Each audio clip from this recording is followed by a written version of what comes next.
Saving money without a bank is possible with some creative and disciplined approaches.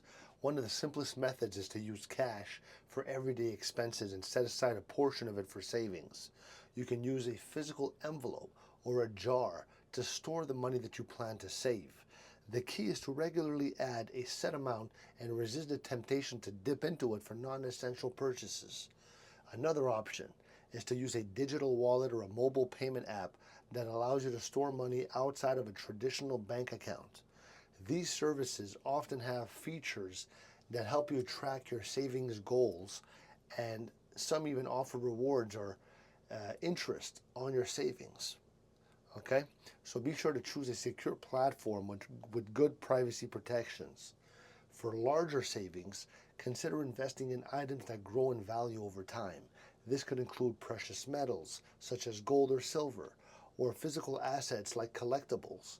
While these investments carry some risk, they can serve as a way to store wealth outside the traditional banking system.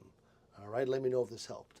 Oh, yeah, and lastly, look into the community savings groups where members pool their money and lend to each other.